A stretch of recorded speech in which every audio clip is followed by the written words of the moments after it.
যুক্তি শিক্ষা ও জীবনের দর্শন। সুধী দর্শক, আসসালামু আলাইকুম।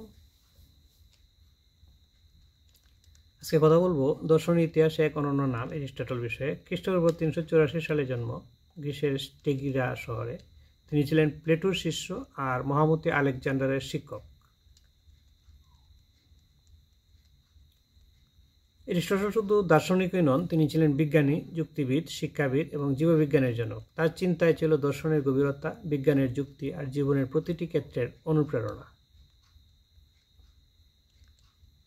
তিনি বিশ্বাস করতেন মানুষ স্বভাবতই একটি রাজনৈতিক প্রাণী, অর্থাৎ সমাজ ছাড়া মানুষ অসম্পূর্ণ। রাজনীতি, নীতিশাস্ত্র, বিজ্ঞান, সাহিত্য সবকিছুতেই মানুষের জ্ঞান, যুক্তি, নৈতিকতা সমন্বয় থাকতে হবে। তার শিক্ষক ছিলেন প্লেটো, কিন্তু এরিস্টটল কখনো অন্ধ অনুসারী ছিলেন না। তিনি নিজস্ব চিন্তায় গড়ে তুলেছিলেন এরিস্টটলবাদ, যা আজও পশ্চিমা দর্শনের মূল ভিত্তি।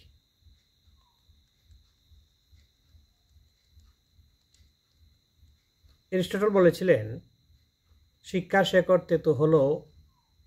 শেকড় তেতো হলেও এর ফল মিষ্টি। তিনি বিশ্বাস করতেন শিক্ষা শুধু বই নয়, এটি চরিত্র, মন ও দেহের শৃঙ্খলা। তার মতে সুস্থ দেহে সুস্থ মনই প্রকৃত শিক্ষা, আর বৃদ্ধ বয়সের শেষ রুজি হলো শিক্ষা। শিক্ষা, জ্ঞান ও নৈতিকতার এই সমন্বয়ই তাকে বিশ্বদর্শনের মহান শিক্ষক হিসেবে প্রতিষ্ঠিত করেছে। বন্ধুত্ব নিয়ে এরিস্টটলের উক্তিগুলো এখানে মঞ্চ হয়ে যায়। দুটি দেহে একটি আত্মার অবস্থানই হলো বন্ধুত্ব। প্রত্যেক নতুন বন্ধুত্ব মিষ্টি, কিন্তু পুরনো বন্ধুত্ব হয় দৃঢ় ও উৎকৃষ্ট। যে সবার বন্ধু সে আসলে কারোরই বন্ধু নয়। আসলে সবার সাথে যে তাল মিলিয়ে চলে সে আসলে ব্যক্তিত্বহীন। রাজনীতি ও সমাজ সম্পর্কে এরিস্টটলের চিন্তা ছিল অত্যন্ত গভীর। তিনি বলেছিলেন, একটি গণতান্ত্রিক রাষ্ট্রে সার্বভৌম ক্ষমতা জনগণের হাতে থাকা উচিত। মানুষ যদি ন্যায় ও আইনের বাইরে চলে যায় তবে সে প্রাণীকুলের মধ্যে নিকৃষ্টতম। তার একটি মহান উক্তি ছিল, শান্তিতে বসবাস করার জন্যই আমরা যুদ্ধে লিপ্ত হই। কি বুঝলেন? জ্ঞান ও সত্য সম্পর্কে এরিস্টটল বলেছিলেন, সমস্ত জ্ঞানের সূত্রপাত হয় নিজেকে জানা থেকেই। হৃদয়কে শিক্ষিত না করে মনকে শিক্ষিত করা মোটেই শিক্ষা নয়। লোকেরা যা মনে করে তার চেয়ে সত্যের প্রতি বেশি যত্নবান হতে হবে। এগুলি তার বিখ্যাত উক্তি। যারা রাষ্ট্রবিজ্ঞান পড়েছেন তাদের। ভয়, সাহস ও সুখ নিয়েও তার চিন্তা আজও প্রাসঙ্গিক।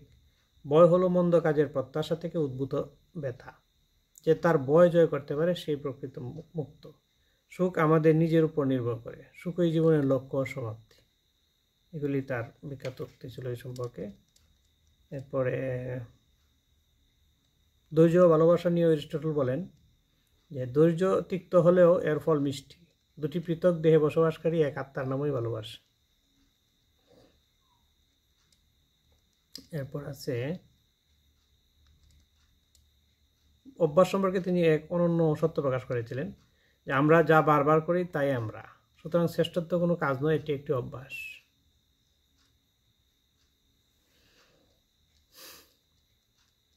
এরিস্টটল মনে করতেন জীবনের প্রতিটি কাজের মাঝে আত্মতৃপ্তি থাকলে সেই কাজই হয়ে ওঠে পরিপূর্ণ।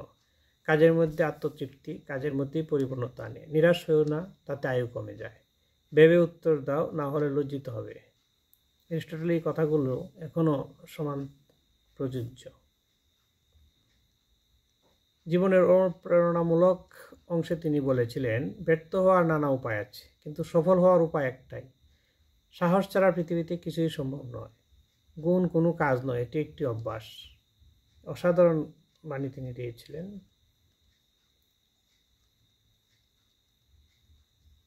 আজ থেকে 2000 বছরেরও বেশি সময় আগে এরিস্টটল যে দর্শনে আলো জ্বালিয়েছিলেন তা এখনো মানব সভ্যতার পথ প্রদর্শক।